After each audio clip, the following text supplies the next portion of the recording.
இப்போ நம்ம காட்ட போற மொபைல்ஸ் என்னன்னு பாத்தீங்கன்னா பட்ஜெட் மொபைல்ல 16 Pro Max எல்லாமே லைட் யூஸ்டு வந்து பாத்தீங்கன்னா இறங்கிருக்கு. எல்லாமே டெசர்ட் டைட்டானம் கரெக்டா?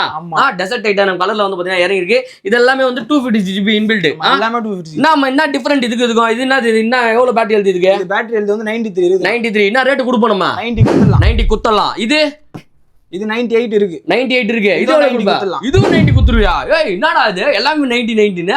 14 Pro Max ஆமா. 14 Pro Maxங்க செமையா இருக்கு. இது எவ்வளவுடா இருக்கு பேட்டரி ஹெல்த்? பேட்டரி ஹெல்த் 82 இருக்குது. 82 இது எவ்வளவு நம்ம பிரைஸ் கொடுறோம்? இது 55 தான். 55 எல்லாமே பாக்ஸ் பீஸ்னா? Box piece. நான் சொல்றது எல்லாமே டிஃபால்ட்டா 2000 வந்து பாத்தீங்கன்னா டிஸ்கவுண்ட் வாங்கி குடுறேன் பேட்டரி பிளான்ல. இதோட பிரைஸ்ல எனக்கு தெரியாது. இருந்தாலும் எனக்கு 2000 டிஸ்கவுண்ட் குடுறீங்க எல்லாத்துலயுமே. இதோட ரேட் எவ்வளவு கொடுக்குற நீ? 30000 ரூபாய். 30 ரூபாய். என்ன 14 இது? ஆமா 14. 28 சரியா? இந்த 4 மாடல்ல எந்த மாடல் வேணாலும் 2000 ரூபாய் டிஃபால்ட்டா நான் டிஸ்கவுண்ட் வாங்கி கொடுத்துருக்கேன். ஆனா நீங்க வாங்கும்போது நான் பேட்டரி சேனல்ல பார்த்து வந்தேன். உங்க பேஜும் ஃபாலோ பண்ணீங்கன்னு சொன்னீங்கன்னா எல்லாத்தையுமே வந்து பாத்தீங்கன்னா 2000 ரூபாய் டிஃபால்ட்டா டிஸ்கவுண்ட் கொடுத்துருவாங்க. இது எல்லாத்துக்குமே வந்து பாத்தீங்கன்னா அக்சசரிஸ் வந்து பாத்தீங்கன்னா போட்டு கொடுத்துருவாங்க. அதாவது கேபிள், உங்களுக்கு மேல வர வந்து பாத்தீங்கன்னா டெம்பர் கிளாஸ், பின்னாடி வர பேக் ஏசி எல்லாமே வந்து பாத்தீங்கன்னா ஃப்ரீயா கொடுத்துருவாங்க. இதெல்லாம் எங்க கொடுத்துருக்காங்க பாத்தீங்கன்னா பட்ஜெட் மொபைல் அண்ணா பிரான்ச்ல வந்து பாத்தீங்கன்னா கொடுத்துட்டு இருக்காங்க.